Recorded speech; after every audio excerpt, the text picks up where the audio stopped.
Kuku Raadios välja öeldud seisukohad ei pea ühtima Kuku Raadio seisukohtadega.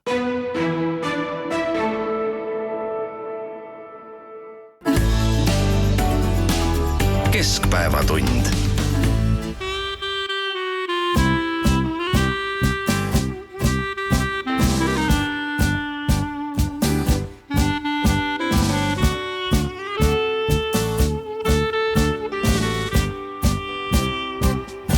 Mere kohal selab taevas, taevas see on tähti täis. Palju tähti alla langes, palju tähti alles jäi. Ütle meri, mu meri, miks sa siia mind tõid? Ütle meri, mu meri, kas ma lahkuda võin? Merekaldal liivaluited, luited need on jälgi täis. Kes need jäljed sinna jättis, kes neid jälgi mööda käis? Ütle meri, mu meri, miks sa siia mind tõid? Ütle meri, mu meri, kas ma lahkuda võin? Merel puhumas on tuuled, tuuled need on trotsi täis. Kas mind suudlesid su huuled või ehk tuul neist üle käis? Ütle meri, mu meri, miks sa siia mind tõid? Ütle meri, mu meri, kas ma lahkuda võin? Merevetel sõitvad laevad, palju laevu merre jäi. Mere kohal selab taevas, taevas see on tähti täis. Ütle meri, mu meri, miks sa siia mind tõid? Ütle meri, mu meri, kas ma lahkuda võin?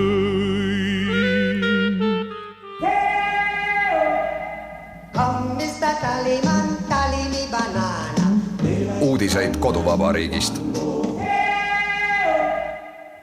Tere, siin Kuku Raadio ja Keskpäevatund Tallinna otsestuudios, selle aasta viimases otsestuudios.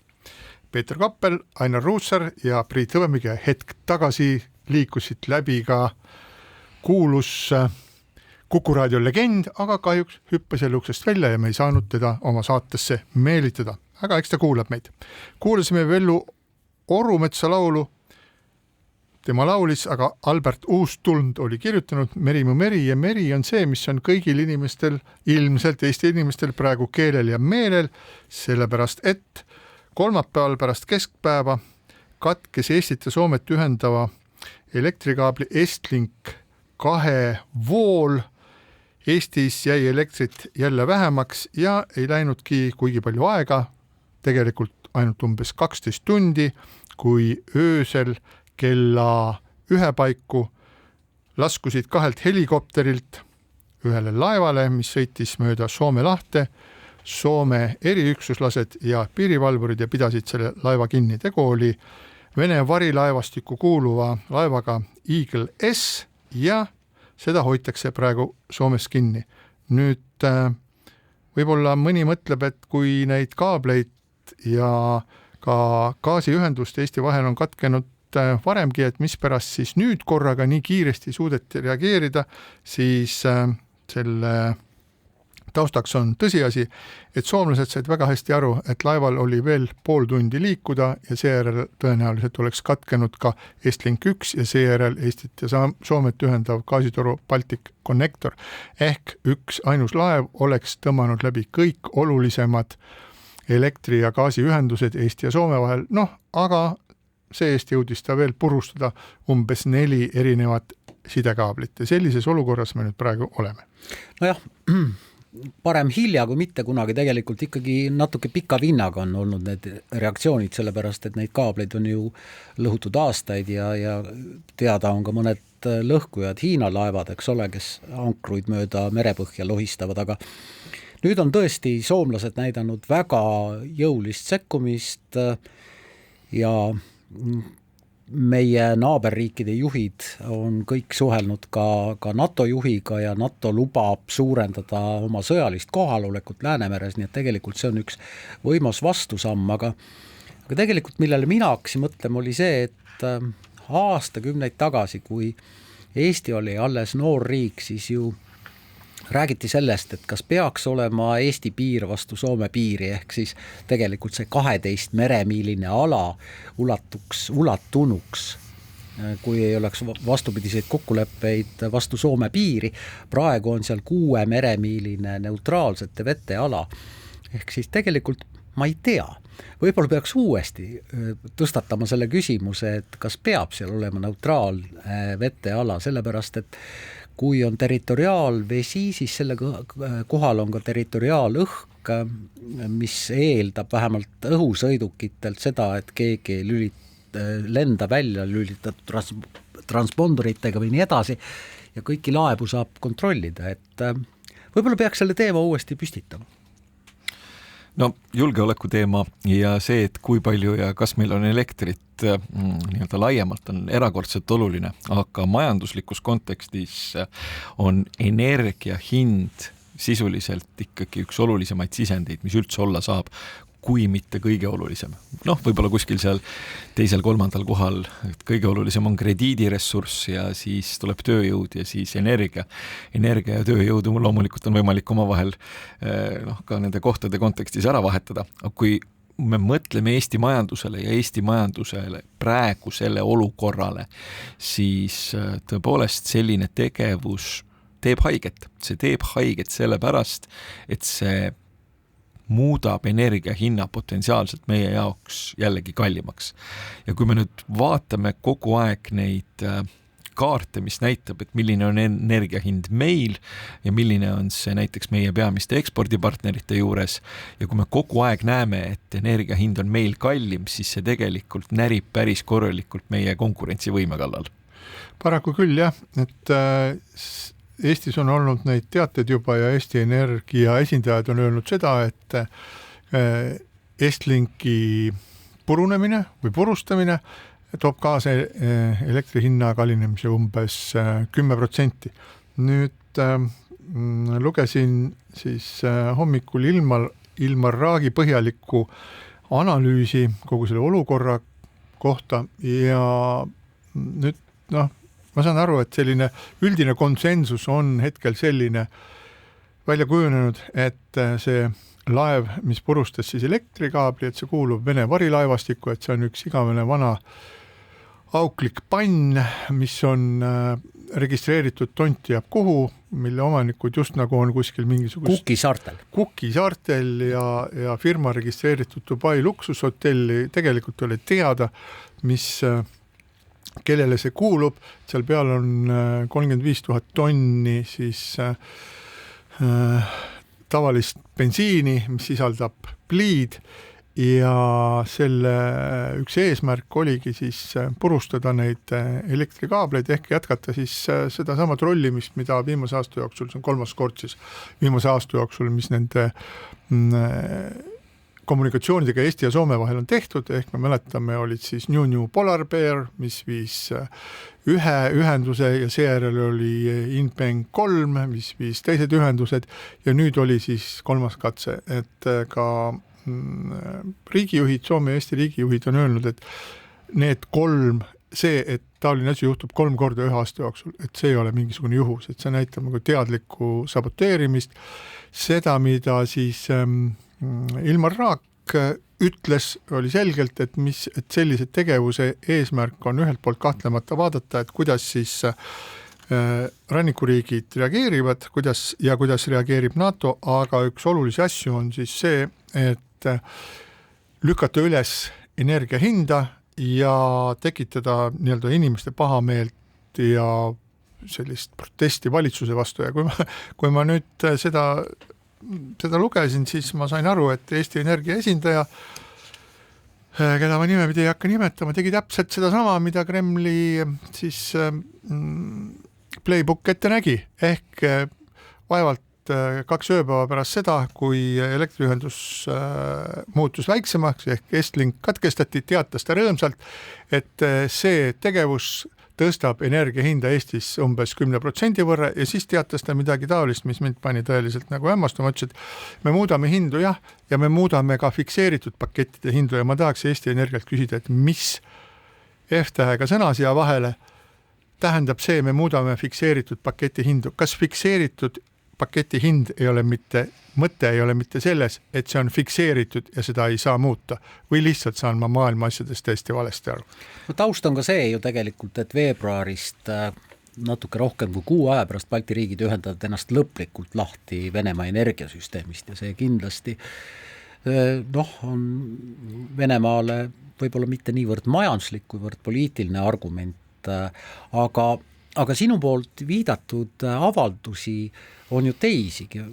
Väga mureliku avalduse tegi Eesti Elektroonikatööstuse Liidu juht Otto Pukk, kes muuhulgas seadis taas kahtluse alla ka kliimaeesmärgid ja selle, et kas me ikkagi peaksime oma põlevkivi energeetikat niimoodi tagasi tõmbama, nagu eesmärgid ette näevad, või me peaksime julgeoleku mõistes ikkagi tagama ka põlevkivi energia tootmise võimekuse, nagu ta praegu on, ehk siis neid katlaid vist saab käivitada, kui ma õigesti olen aru saanud, 24 tunni jooksul, kui vaja on.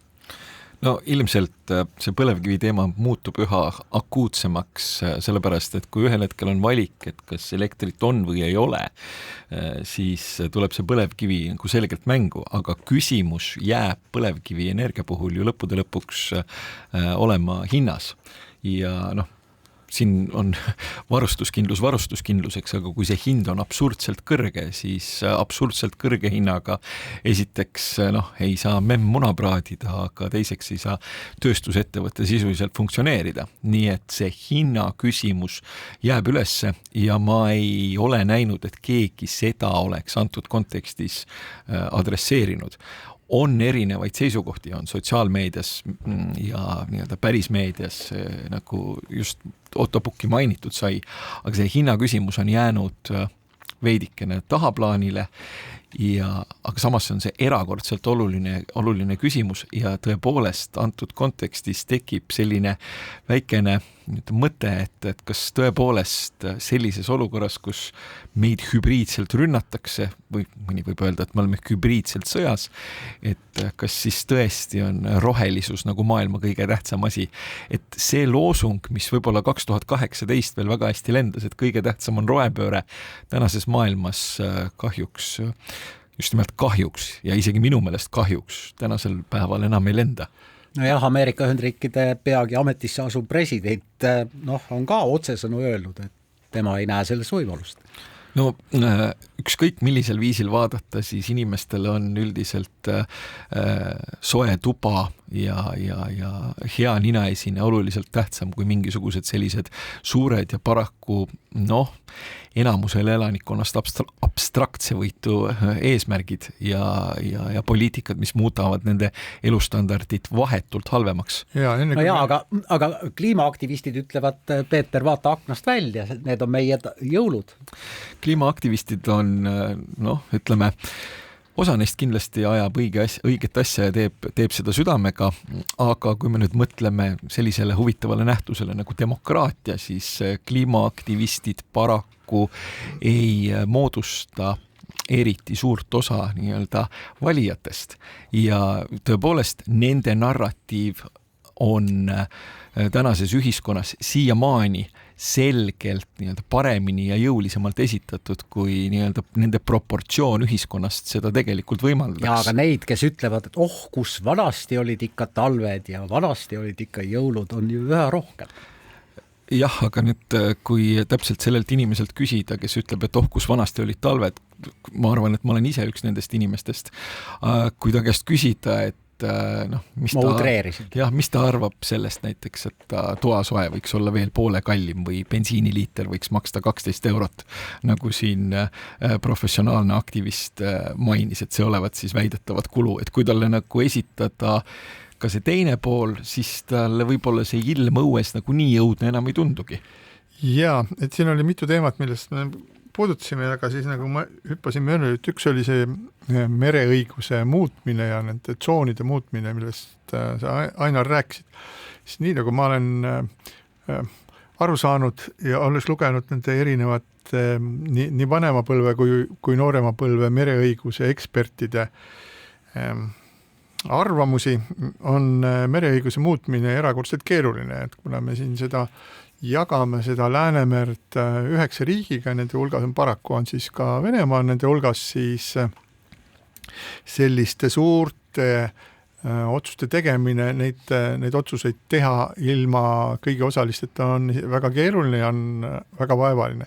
Teiseks, nii nagu ma olen aru saanud ja kui ma olen valesti aru saanud, siis kuulajad parandavad mind, on see olukord selline, et kui on jäetud siis mõlemale riigile nii-öelda eksklusiivselt kuuluvate vete vahele rahvusvaheliseks liikluseks määratud ala, et siis selle kohal võivad siis lennata need lennukid ja nii nagu me näeme nendel Flight Radari piltidelt, kuidas Vene lennukid tulevad, kes ei tohi Euroopa Liidu õhuruumi siseneda ja ka siis Vene laevad saavad Eesti ja Soome vahel siis selles suhteliselt kitsas ribas reisida.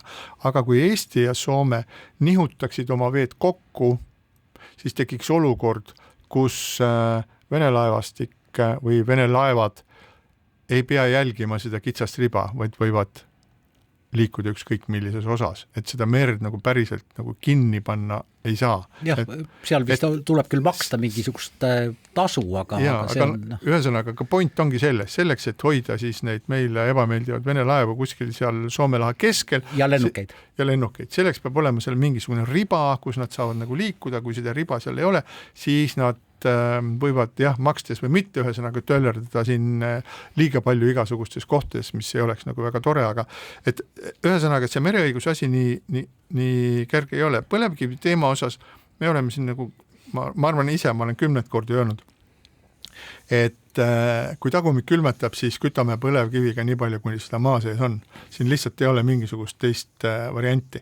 Et loomulik, et need rohe-eesmärke on suuremaid ja on väiksemaid, ei olegi mõeldav, et nad kõik korraga ellu viiakse, ei ole võib-olla ka enam mõeldav see, et need kõik lihtsalt visatakse prügikasti, kui me vaatame seda, aga kui me vaatame lihtsalt seda, et millise olukord on sattunud Saksamaa, kes on suure hulga oma tuumajaamadest kinni pannud, mis on täielik idiootsus, aga suur osa sellest on Saksa rohelistel, mille tulemusena nad on sunnitud vanu pruunsöe elektrijaamu, mis on umbes sama saastavat nagu põlevkivijaamad, uuesti käima tõmbama, samal ajal kui Hiina, kes küll arendab kõvasti tuule- ja päikeseenergiat, ehitab juurde söeelektrijaamu ja nii edasi.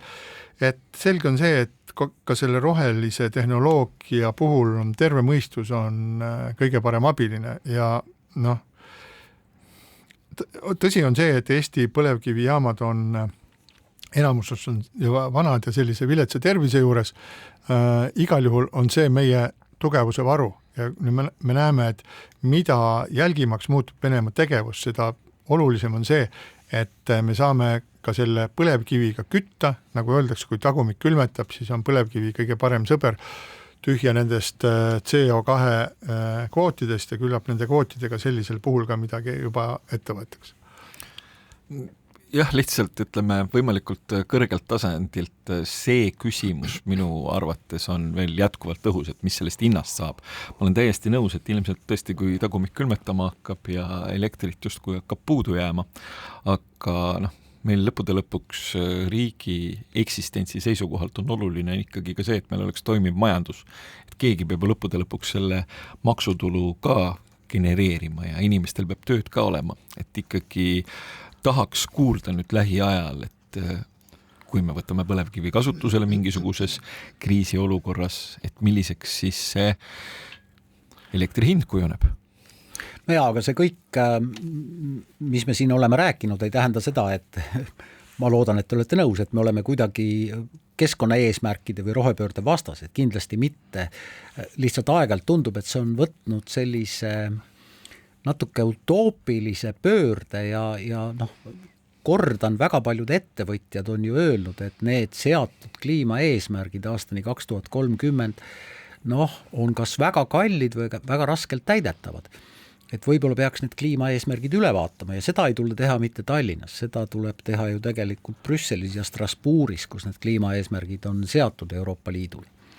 No siin jällegi tuleb mängu see, et mida sa juba mainisid, et kui Ühendriikides tuleb võimule administratsioon, kelle prioriteetide nimekirjas kliimaeesmärgid on tagapool, siis see tegelikult ühel või teisel viisil laieneb üle terve maailma. Ja tõepoolest, ma ka arvan, et meist keegi siin ei ole rohepöörde kui sellise vastu. Küsimus on võib-olla kahetine. Küsimus on selles, et esiteks, millised on need meetodid ja kuidas need konkreetsed siis tavalist inimest mõjutavad. Hetkel on see mõju olnud selgelt negatiivne ja inimesed hakkavad sellest aru saama. Ja teine asi on see, et siin on võib-olla sellisest rohkem nagu tehnilisest küsimusest tehtud nagu sügavalt ideoloogiline ja selle ideoloogilise küsimusega on sisuliselt kokku pandud Brežnevi pakike, kus siis millegi pärast roheteemad ühel hetkel lõppevad sellega, et kuidas nagu Lähis-Idas asjadest arvata ja võib-olla nagu terroriorganisatsioon mingisugusel viisil ajab õiget asja. Ja see on täpselt see asjaolu, mis on ka väga paljude inimeste jaoks tekitanud sellise tunde, et kui nad juba nagu rohelist värvi näevad, siis nad arvavad kahe käega peast kinni, et jälle hakkab peale. Tegelikult see ei peaks nii olema, tegelikult tuleks minu arvates sellele küsimusele läheneda, kui tehniliselt lahutada sellest ideoloogia ja lahutada sellest kõik need sellised utopistlikud arusaamad sellest, et rohepööre tähendab muuhulgas toimiva sotsioökonoomilise süsteemi dekonstrueerimist. Me ikka räägime ka siin laua taga nagu niimoodi, nagu maailm koosneks erinevatest sellistest hermeetilistest mingisugust süsteemidest. Et üks kuulaja juhtis tähelepanu, et üks hetke maailma kõige suurim siis saastaja on Ukraina sõda. Tohutud ressursid, mis sinna lähevad, see pidev lahingutegevus, kütuse tarvitamine ja nii edasi ja nii edasi ja nii edasi. Et see on tohutu keskkonnareostaja. Et tavaliselt nendes ja isegi kui seda ei oleks, siis tavaliselt ju kõikvõimalikes nendes aruannetes, kes kui palju, milline riik kui palju saastab, et nendes ei ole sisse arvestatud siis nende riikide kaitsevägede ja militaariga seotud tegevust, mis samas on uskumatud saastajad. Et kaitseväed ja kaitsejõud, nemad vajutavad alati gaasi põhja. Ma mäletan, kunagi olid Tallinnas, olid siin, mitte Tallinnas, vaid Tallinna lähedal olid siis need järjekordsed meremiinide siis deaktiveerimise sellised üritused ja siin olid siis Prantsuse eksperdid olid sees. Pisikene sõit tuli vaja teha siis miinijahtijale, seal oli see 12-kohaline selline kummist selline kiirpaat ja sinna pandi Eesti ajakirjanikud peale ja siis seal oli selline tore Prantsuse kutt oli seal, barett oli uhkelt kukras ja siis see sõitis sealt, popsutas sealt sellest sadama suudmest välja ja seejärel tal oli seal ees oli selline nagu suur kang, siis ta tõmbas selle gaasikang, ta tõmbas selle kangi niimoodi raksti põhja ja siis paadi esimene ots tõusis püsti ja siis paat pani tohutu ulgumisega pani mere poole ja siis ja see hetk on mulle meelde jäänud, siis ma sain aru, et seal pole mitte mingit tähtsust, et kui palju sa kütust kulutad, peaasi, et on kõva, et on müra, et läheb jubeda vingaaliga. Et selles mõttes, et kogu see statistika, mida me vaatame üle maailma, et see on auklik. Ja jumala õige, sõda on kõige suurem saastaja ja kui me loeme suurepärased uudised, et Ukraina ründas rakettidega rindele teel olnud Venemaa kütuserongi, mis koosnes 40 vagunist, 40 korda 60 tonni kütust voolas maha, siis see on Ukrainale võit, aga keskkonnale kindlasti mitte, et paraku jah, sõjad on sellised asjad, kus mingisugusest keskkonnast ei saa lugu pidada. Jõudsime siia välja ja siinkohal väike paus. Keskpäevatund. Ja Keskpäevatund jätkab oma viimast otsesaadet 2024. aastal ja stuudios on Ainar Ruussaar, Peeter Kopper ja Priit Hõbemägi ja meenutame nüüd mööduva aasta kaunemaid hetki või võivad olla ka süngemad hetked või tähelepanuväärsemad hetked ja alustame majandusest ja majanduses kõige suurem uudis on ju see, et uudiseid ei ole, et nii nagu Eestis majanduslangus aasta jooksul valitses, on ta sellisena jätkunud ka praeguse hetkeni. Nii, ma räägin nüüd nagu peaminister, aga keskmine palk kasvas, pensioneid ja pensionäride toimetulek kasvas, inflatsioon on pidurdunud, tööstustoodang ja eksport on veidi üles läinud, Euribor on langenud, kinnisvaraturg on elavnenud, võiks veel tuua näiteid, aga kui meil Peeter on stuudios, siis mina ei ole veidi aru saanud ühest pealtnäha lihtsast asjast. Miks pagan Rheinmetall investeerib Leetu, Fibenol Lätti, Ericsson teatab, et ei investeeri enam Eestisse. Mis juhtunud on? Elektri hind ei ole nii lihtne. No päris nii lihtne tõesti ei ole, et kui me nüüd mõtleme sellisele huvitavale nähtusele nagu Leedu ja nende konkureerimisele meiega, siis meil on tegelikult ka positiivseid näiteid. Leedukad kehtestasid pangamaksu, meie ei kehtestanud. Nüüd tuleb SEB peakontor Eestisse. Aga leedukatel on selline huvitav lähenemine, et neile meeldib teha diile ja neile meeldib teha väga selliseid nii-öelda rätsepa diile suurte investoritega. Eestis minu arusaama kohaselt vaadatakse sellele siiamaani viltu. Rheinmetall sai vist maksusoodustusi. Ta sai päris huvitava ja päris pikaajalise maksusoodustuse.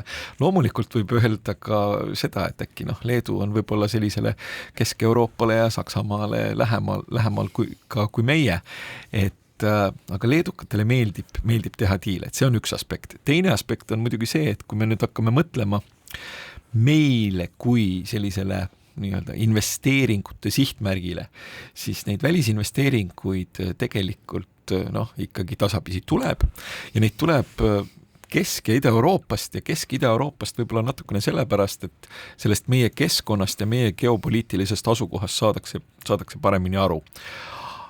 Aga siin kõige selle juures on ikkagi üks aga. See aga on see, et meil peaks olema eksportiva riigina maailmale midagi pakkuda, midagi sellist, mis on meie selge konkurentsieelis. Ja aja jooksul kõik meie konkurentsieelised on sõna otseses mõttes ära lahustunud. Et energia hind, mure suur ja tõenäoliselt suureneb. Ja kui ta ei ole kallis, siis ta on volatiilne ja see ka ei ole meeldiv.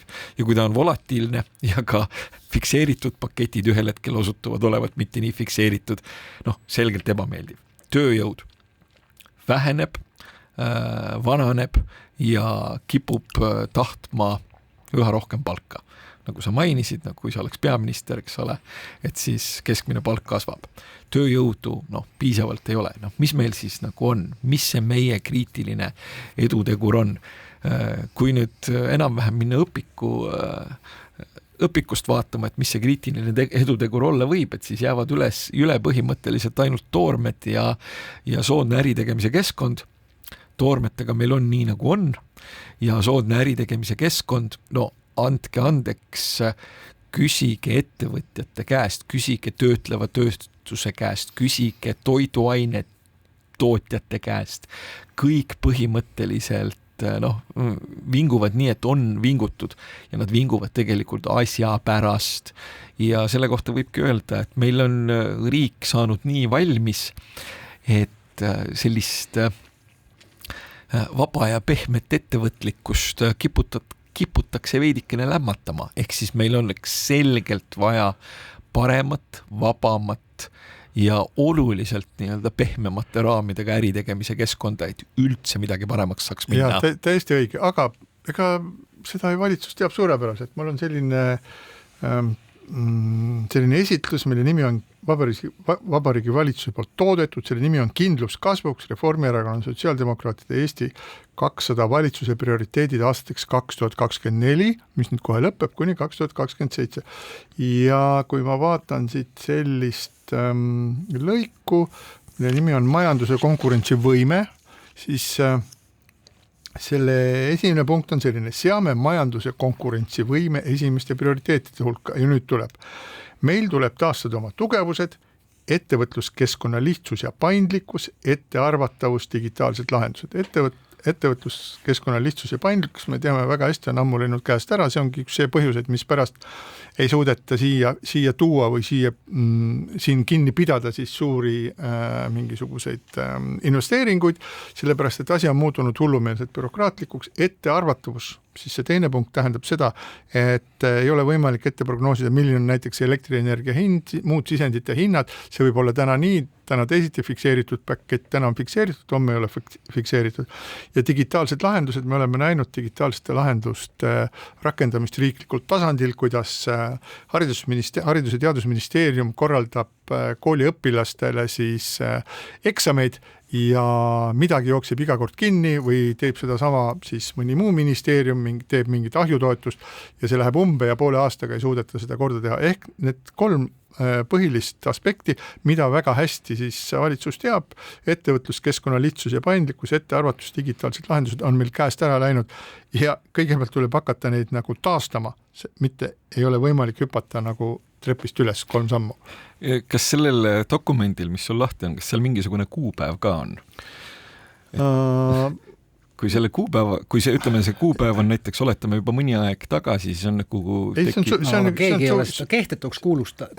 See on suvine, see on pärit aastani 2028. Aga kas keegi oskab nimetada, et vahemik selle dokumendi siis nii-öelda väljatulemine ja tänane päev, et mis siis nagu päriselt tehtud on? Ja, absoluutselt. Järgmisel aastal tõusevad maksud, kokku tabab Eesti kõiki elanikke ja ettevõtjaid 10 erinevat maksu moel või teisel. No 10 erinevat maksu, jah, ei no, ütleme, fantastiline asi on eelarve tasakaal ja kindlasti see riigi majanduse stabiilsusele mõjub hästi, aga üldiselt maksutõusud nüüd nagu sellist majandust elavdavat funktsiooni nagu väga ei oma ja konkurentsivõimet parandavat funktsiooni nad nagu ka ei oma. Ehk siis ma arvan, et see, mida me siin, eks ole, räägime ja mis ka selles dokumendis kirjas on, see on puhtalt õpikust. Et küsimus lihtsalt on, et kas reaalselt on ka midagi tehtud selleks, et need nii-öelda defineeritud eesmärgid ellu viia. Ja muidugi, sellepärast, et lõigus kaitstud ja kindel riik on siis kirjeldatud, on öeldud seda, et eelarve seis ja praegused maksulaekumised ei võimalda selliseid kulutusi teha nii, et teised valdkonnad oluliselt kannataks. Siin on kirjutatud, et selleks, et panustada siis Eesti ülesehitamist, kehtestatakse lai julgeolekumaks, 2% käibemaksustamine alates 1. juuli 2025, üksikisikute tulumaksustamine jaanuarist 26 ja ettevõtete kasvu maksustamine jaanuarist 26. Need seadused minu teada on vastu võetud, nii et vastus sinu küsimusele, Peeter, on jah, uued maksud on kehtestatud, valitsus on teinud seda, mida nad on lubanud selles dokumendis. Minu jaoks natukene tõesti see sissejuhatus sellel teemal, et kuidas me saame aru, et meie konkurentsivõimega on halvasti ja me hakkame seda parandama ja siis päris kiiresti jõutakse uute maksudeni, et minu jaoks need asjad niivõrd ilusti kokku nagu ei lähe nagu 2 erinevat või 2 sarnast Lego peaks kokku minema, et need on ikkagi, kõigepealt on aed ja siis on tükk huvitavat juttu ja siis on mul on sulle veel üks uudis. Punkti all majanduse konkurentsivõime on öeldud ettevõtluskeskkonna atraktiivsemaks muutmiseks, investeeringute soodustamiseks ning tööstuse ja uute tehnoloogiate arendamiseks loome majandus- ja tööstusministri ametikoha. Ja no tegelikult valitsus on lubanud ja natuke ka teinud investeeringutoetuste juurde raha lisamisega, aga ma ei tea, kui palju need investeeringutoetused aitavad, ma arvan, et lihtsalt raha ei ole see, mis investeeringu najal toob tulemust. Võib-olla kaitsetööstus tõesti ja mulle väga meeldib, et see on üks eesmärk, et tõepoolest kaitsetööstust toetada ja seda arendada. Ma arvan, et see on üks võimalusi tänapäeva maailmast Eesti tööstuse jaoks tõepoolest, et ei pea olema sõjaline ettevõtte või kaitsetööstuse ettevõtte selleks, et teha midagi, mis Euroopa Liidu ja NATO kaitsetööstust kuidagi parandaks. Õige, aga küsi nüüd endalt, mis pärast kõige kiiremad ja uhkemad Eesti kaitsetööstuse ettevõtted tegutsevad Ukrainas, Lätis, Saksamaal või isegi Suurbritannias. Ja see vastus on väga lihtne. Eesti seadusandlus on niivõrd jäik ja takistab kaitsetööstuse arendamist siin. Näiteks kui toodetakse mingisugused liikuvaid platvorme, siis Eestis näiteks ei tohi nendele platvormidele monteerida relvi. Me oleme selline patsifistlik riik, nagu pole lubatud. Ja siis, kui me tahame seda platvormi müüa, siis sisuliselt me müüme mingit mootorit, meil on kummirattad küljes. Kui selle peal oleks juba mingisugune relv monteeritud, siis oleks selle hind hoopis teine. Ja selleks tuleb siis nagu viia osa tootmist kuskile välismaale, kus on võimalik teha nii platvorm, kui sinna ka mingisugune asi peale monteerida. Või teha seda kõike kahes kõrvuti asuvas garaažis, ühes on platvorm ja teises toodetakse torusid ja siis vajadusel tõstetakse need peale, kui on eriolukord, aga tegelikult palju tõsisem asi või tegelikult väga suur väljakutse on see, mida ütles Audrus Kubilius, kes on siis Euroopa Liidu kaitsevolinik, kes ütles väga tõsise asja välja. Euroopa Liit suudab toota vaid veerandi vajaminevast relvastusest üldisemalt. Ja see on tegelikult tõsine ja suur väljakutse Eestile ka. Ma üldiselt olen kaitsetööstuse suhtes ka enam-vähem positiivselt meelestatud, kui need regulatiivsed raamistikud jällegi mingisugusel viisil ära langevad. Aga natukene selle kaitsetööstusega vähemalt minu meelest kipub olema niimoodi, et kui ma selline teismeline olin, siis oli selline fantastiline jäähokimängija nagu Wayne Gretzky, kes oli nii osav ja nii edukas, et keegi isegi ei saanud aru, kuidas on võimalik nii osav ja edukas olla. Ja kui ta edu saladust küsiti, siis ta lihtsalt ütles, et ta mitte ei uisuta sinna, kus liter on, vaid sinna, kuhu liter parajasti läheb. Ja kui nüüd ma nagu vaatan seda, et millised on globaalsed trendid, siis kaitsetööstus kipub võib-olla olema see koht, kus liter juba siis nii-öelda on. Ehk siis selles osas seda konkurentsi lähiajal tekib päris palju, sellepärast et kõik saavad aru, et kaitsekulutusi tuleb suhteliselt dramaatiliselt tõsta ja ma ei ole enam eriti kindel, et mingisugusel mastaapsel viisil see saab olla selline nii-öelda Eesti kriitiline edutegur. Ei, seda kindlasti mitte, aga see, mis meil need näited, mis ma tõin, on selles mõttes väga hoiatavad. Need inimesed, kes suudavad nii-öelda kastist väljapoole mõelda, need tegutsevad juba mujal. Sellepärast see kohalik regulatiivne keskkond, meenutame taas seda, et Ameerika innoveerib, Hiina kopeerib ja Euroopa Liit on otsustanud ennast siis rikkaks reguleerida. Need regulatsioonid on niivõrd metsikud, et inimesed, kes tahavad kiiresti areneda ja hüppeliselt areneda, mitte lihtsalt nagu nokitseda kuskil põlve peal, et need teevad oma asju mujal, see on paratamatu. 90. aastate keskel nad tegid kõiki need asju siin, kuna see ettevõtluskeskkond oli nii paindlik ja siin oli võimalik kõike teha ja sa said uute ideedega lihtsalt tulla lauale ja minna hooga edasi. Praegu see enam ei ole võimalik. Ja see on üks asi, millega peaks nagu siis nii seadusandja kui siis poliitiline võim tegelema, aga et sellega nagu tõsiselt tegeletakse, seda me siiski ei näe. Kindlasti me näeme seda, et tahame majanduskasvu, paneme maksu juurde. See tõsiselt tegemine eeldaks seda, et establishmenti tiibu kärbitakse, aga establishment teatavasti ei taha, et tema tiibu kärbitaks. Selle tõdemusega lõpetame selle osa ja väike paus. Keskpäevatund. Ja Keskpäevatund jätkab. Vana aasta viimases Keskpäevatunni otsestuudios Peeter Koppel, Ainar Ruussaar ja Priit Hõbemägi ja võtame veel kokku selle aasta olulisemaid sündmusi, mis oleks Eesti kontekstis võinud olla olulisem kui peaministri vahetus, seepärast et seda oodati ju Eestis nii nagu pääsuke ootab kevadet, millal ometigi läheb istuv peaminister Kaja Kallas, kes oma energia kulutas Euroopas tegutsemisele eest ära ja Eesti valitsus saab hakata tegelema Eesti asjadega. Valitsuse liikmed, eelmise valitsuse liikmed rääkisid üsna avalikult sellest, et me ei võta vastu mitte mingisuguseid otsuseid, sest enne tuleb selgeks teha, mis Kajast saab ja seda teab ainult Kaja ise.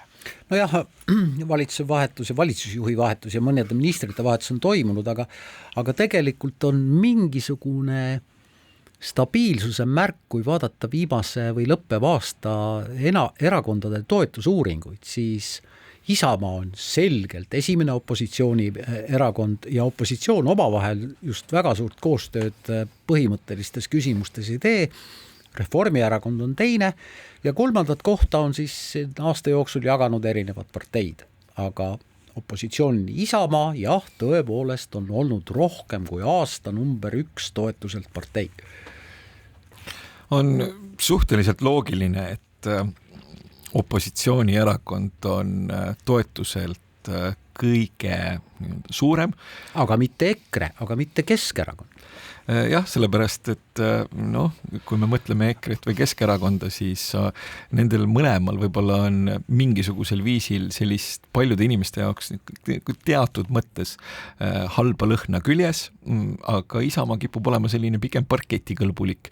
Ja minu väide, kes ma võib-olla kipun absoluutselt kõikide asjade taga nägema liiga palju majandust, siis ka peaministri vahetus. Kui me mõtleme eelmisele peaministrile, siis kogu austuse juures majandus kui selline tundus olevat tema prioriteetide nimekirjas suhteliselt tagapool. Praegusel peaministril minu arusaama kohaselt see päris nii ei ole. Aga kui me võtame erakondade toetusreitingud, siis jällegi, kuna meil on olnud 9 kvartalit majanduslangust ja kuigi see majanduslangus on olnud võib-olla pigem selline talutavapoolne, sellepärast et tööpuudus näiteks ei ole märkimisväärselt kasvanud, siis selline elustandardi mitte piisavalt kiire paranemine või stagneerumine leiabki tegelikult tee rahulolematusse valitsusega ja toetataksegi opositsiooni ja toetatakse võib-olla sellist opositsioonierakonda, mis kipub olema justkui kõige parketikõlbulikum ja ilma sellise halva lõhnata, mis mõningate inimeste jaoks nende 2 ülejäänud opositsioonierakonna jaoks tegelikult olemas on. Jah, nii on, aga tegelikult mida siis nüüd Kristen Michali valitsus majandusse investeerimisel teinud on? Jah, on astutud väga palju samme, aga samas mõned, võtame selle sama kliimakindla majanduse seaduse eelnõu, mis tegelikult on takerdunud väga paljudesse eriarvamustesse just nimelt sel põhjusel, et väga paljud ettevõtjad ei saa aru, mida see raamseadus nii-öelda nende jaoks kaasa tooks. Ja kui mõelda nüüd seda, et tõepoolest ülejäänud 2 opositsioonierakonna, Keskerakond ja EKRE on küll oma toetust pisut kasvatanud, seda ilmselt seetõttu, et nendest lahku löönud rahvuslased ja konservatiivid ei suutnudki oma erakonda kuidagi jalule tõsta ja Keskerakond otsib ka tegelikult väga, väga suuresti siiamaani oma nägu ja oma poliitikat, siis võib-olla see nii ongi, aga võib-olla on tegelikult halb see, et 3 opositsioonierakonda parlamendis põhimõttelistes küsimustes väga suurt koostööd ei tee, et võib-olla peaks. Mulle tundub, et hullem on veel see, et tegelikult me oleme sellises nagu lukustatud seisundis kuni 2027. aastani, et see viimaste parlamendivalimiste tulemus oli erakordselt ebameeldiv. See oli midagi, mida keegi nagu ette ei näinud, et lukustub selline olukord, kus on ühel erakonnal on väga suur ülekaal, see erakond on selline suur, nii-öelda huvitav peamiselt võimust nagu rahvapartei, mis tähendab seda, et tal ei saa olla mingisuguseid selgeid ja väga konkreetseid ja radikaalseid eesmärke ja keegi ei saa seda mitte kuidagi nagu mõjutada, ega ei saa seda isegi nagu võngutada või loksutada. Ega valitsusliidud võivad muutuda selles mõttes, et Isamaa populaarsus ei tähenda üldse seda, et et Isamaa ei võiks olla näiteks aasta pärast üks võimalikke koalitsioonierakond. No mis pärast peaks Reformierakond oma puudli siis välja vahetama, istub, sitsib põlve peal, räägib kõike seda sama, nii nagu juba Eesti 200 ütles juba parlamendi valimiste ajal, et meiega saab. No, sotsid peavad ikkagi tegelikult oma nägu näitama ja oma nägu tõestama. No kui me vaatame seda, mis Tallinna linnas toimub, siis sotsid, ma ei saa öelda, kas nad on ennast tõestanud või mida nad seal teinud on, igal juhul üks Eestis kindlasti väga huvitav poliitik Jevgeni Ossinovski on läinud põranda alla, me ei tea tegelikult üldse, mida ta teeb. Vot ja kohalikud valimised tegelikult võivad mõjutada ka riigikoalitsiooni koosseisu, see on teoreetiliselt täiesti võimalik. Ütleme niimoodi, et prognoosime siis olukorda nii, et järgmistel kohalikel valimistel siis järgmisel aastal juhtub nii, et sotsid lüüakse linnavalitsusest, Tallinna pealinnavalitsusest uuesti välja, koalitsiooni moodustavad Keskerakond, Reformierakond ja Jevgeni Ossinovski ei pea enam linnaasjadega tegelema, ta saab aru, et seal pole mõtet oma nina toppida ja ta hakkab tegelema taas riiklikul tasemel poliitikaga ja millega siis tema ja Margus Tsahkna on kunagi suurepäraselt hakkama saanud, nad on ühe valitsuse kukutanud, Margus Tsahkna, tal ka nagu aega põhimõtteliselt ju on, Ossinovskil on käed vabad ja siis nad saavad hakata tegelema.